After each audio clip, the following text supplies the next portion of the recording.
Nous arrivons au combat tant attendu qui oppose Monkey D. Luffy face à l'un des 4 empereurs. J'ai nommé Kaido au 100 bêtes. Le chapitre 1037 est sorti et se nomme Shuron Ake. Il se compose principalement du combat de Luffy, mais également d'un mystère qui fait trembler le Gorosei. En tout cas, Yo Nakama, c'est Orazer. Aujourd'hui, on se retrouve pour une nouvelle vidéo afin de réagir à ce chapitre mystérieux. Avant ça, rappelez-vous que Zoro et Sanji ont gagné leurs combats respectifs face aux 2 Okanban. Maintenant, il ne reste plus que 2 Yonko à battre, les 2 plus puissants pirates présents sur Wano Kuni. それは彼への侮辱でござる。ルフィ殿はお前らとは違う。お前もカイドウも幹部もオロチも部下もお前ら全員ぶっ飛ばしに来たんだ。ルフィ彼はいつかこの海の頂点に立つ男。拙者たちが死のうが彼がいる。ワノ国に必ず夜明けは来る。それが主君との約束ゆえ。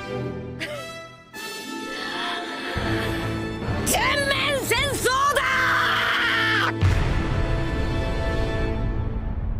Concernant ce chapitre, Kaido et Luffy combattent toujours sur le toit d'Onigashima qui continue son approche vers la capitale des fleurs. Le roi des bêtes sort son saké et se met à boire. Il s'amuse, ça fait longtemps qu'il ne s'est pas battu en 1 contre 1. Luffy lui dit que s'il venait à perdre, qu'il n'utilise pas son ivresse comme excuse. Kaido lui répond que le fait qu'il soit saoul ne l'affaiblit pas. De plus, il a déjà reconnu sa force. Luffy s'empresse de l'attaquer, mais l'empereur riposte avec son Shuron Ake Ragnaroku.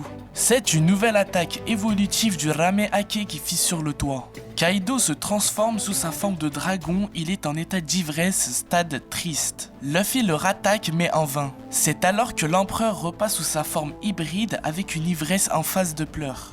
Notre jeune Mugi enchaîne les attaques et là un tête-à-tête incroyable. Un duel de haki. Néanmoins, Kaido reste plus fort et repousse Luffy. Ce dernier reconnaît que le niveau du haki des rois de l'empereur reste plus puissant que le sien. Cette planche me questionne sur le fait que Luffy pourrait vaincre Kaido grâce à une évolution de son haki. Car comme on le sait, la seule façon d'augmenter la puissance de son haki des rois, c'est en combattant des ennemis puissants. Luffy a subi 2 défaites face à Kaido, ce qui lui a permis d'être beaucoup plus puissant maintenant. Et durant ce combat, il ne cesse d'augmenter et de lui tenir tête. Maintenant, passons du côté de la Terre Sainte de Maréjoise. Après l'incident de la rêverie qui pourrait être étroitement lié à Sabo face à 2 amiraux, Ryukogyu et Fujitora. Le Gorosei est réuni, parle du problème le plus urgent qu'est Wano Kuni. À la suite de l'alliance entre Kaido et Big Mom, il était sûr que cette bataille prendrait de l'ampleur. Les 5 doyens veulent impérativement capturer Nico Robin avant d'agir.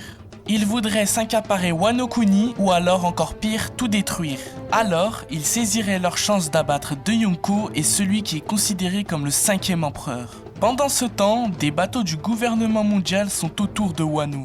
De là, un navire voit apparaître une mystérieuse ombre géante, peut-être une île. C'est Zunesha qui porte en lui la principauté de Mokomo qui est le nom du pays des Minks. Ce pays, comme on le sait, est dirigé par le roi de l'aurore Inuarashi et le roi du crépuscule Nekomamushi. Le Gorosei réagit à ce que leur dit le reporter qui est présent sur l'un des navires. Ce fruit, devenu maintenant une légende, ne s'est pas réveillé depuis des siècles. Ce fruit serait lié à Zunesha qui a autrefois été condamné à marcher éternellement. Encore trop de mystères concernant cet éléphant géant. Je tiens à capter votre attention sur une phrase qu'a dit Oden autrefois. Au chapitre 973, durant le flashback d'Oden, ce dernier mentionne le fait qu'il a appris que Zou et le clan Kozuki partageaient un puissant lien historique. Lorsque le moment viendra, cherchez Zou. Peut-être qu'il faisait le lien étroit avec Zunesha qui pourrait être une arme dévastatrice. Pour le gouvernement mondial, on voit qu'il s'apprête à passer à l'action. Mais alors cette arme dévastatrice qu'est Zunesha pourrait les empêcher d'encercler Wano Kuni et donc d'éviter la capture de Robin. En tout cas Nakama, on attend avec impatience les prochains chapitres qui seraient source de révélation. Pourquoi la venue de l'éléphant géant? Quel crime a-t-il commis par le passé? Et pour finir, quel est ce fruit mystérieux dont parlent les 5 doyens? Si la vidéo t'a plu, lâche un like et on se dit à la prochaine.